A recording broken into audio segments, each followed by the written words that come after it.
Time now for Media Watch, a look at what's been making news in the Chinese media.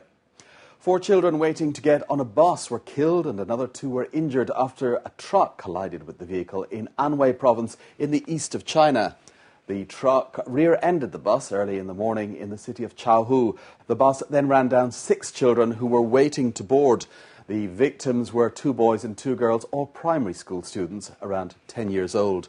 The 2 injured children suffered slight trauma and bone fractures and are receiving treatment for their injuries. The driver has been detained and the cause of the accident is being investigated. An unprecedented number of people will take a nationwide civil service exam in China on November the 29th. 1.35 million hopefuls will sit the exam, the preparation for which has created a huge industry. The typical candidate will need 2 reference books at around $15 apiece. Basic level internet training programs go for another $150, with interview guidance programs costing a further $300. Across the board, that adds up to a whopping $615 million. Unsurprisingly, China's top search engine, Baidu, links to around 1 million pages for training institutions, many of them trying to capitalize on the sector. China has held civil service recruitment exams every year since 1994. Now, last week on BON News, we carried the tragic story of a 5-month-old baby in Nanjing who died in a hospital while his doctor was playing an online game. The hospital initially said that Mao Xiaojun was writing his thesis that night, but following an investigation, health officials said that the doctor had, in fact, lied. They said the doctor had admitted to playing the game of Go online after computer experts checked out evidence on his computer. The Jiangsu Health Department said the hospital was responsible for the baby's death as its workers did not recognize the seriousness of the baby's eye infection and failed to give him timely treatment. Mao will be dismissed from the hospital and deprived of his medical certificate.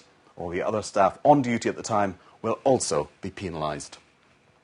The United States Pavilion at next year's World Expo in Shanghai has announced it will be hiring 200 staff, ranging from managers to part-time volunteers. The Youth Daily reports that application forms for the jobs can be found on the pavilion's official website. The US Pavilion has a total of $61 million, including all construction, staffing operations, presentations, and post-expo building demolition and removal costs. The Shanghai event will run from May the 1st to October the 31st next year and is expected to attract 70 million visitors, more than any expo in the 150-year history of the event. News now of a terrifying animal attack where a zoo worker in Liaoning province was savaged by 2 Siberian tigers and remains in a coma. 51-year-old Yang Jingwei, an automatic door operator in the Shenyang Qipanshan Glacier Animal Park, was attacked while clearing snow. Yang's colleagues frightened off the tigers with a hunting rifle, but couldn't help Yang as the tigers were still prowling nearby. Police then managed to wound the tigers with gunshots after getting permission from the provincial forestry department. Yang suffered serious head and neck injuries as well as several bone fractures. He's being treated at a local hospital. The Global Times has news of the world's first wild panda research centre, which is to be built in the city of Dujiangyan in Sichuan province within the next 3 years. The annual conference of the Chinese Panda Breeding Technology Committee revealed that the existing Chengdu research base raises 8 to 10 newborn pandas a year, but that as breeding technology develops, it won't be able to house all the pandas 5 years from now. It said an increase in the panda population at the research base will make their integration into the wild possible. The panda habitat will expand by 107,000 hectares. That's about 260,000 acres when the research centre is completed. Now, a man in Zhejiang province in the east of China has been given a 9-year jail term for illegally borrowing almost $60 million from a raft of companies and individuals.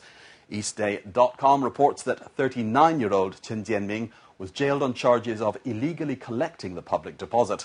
He was fined $75,000 by a court in Ningbo and ordered to return the money to his debtors.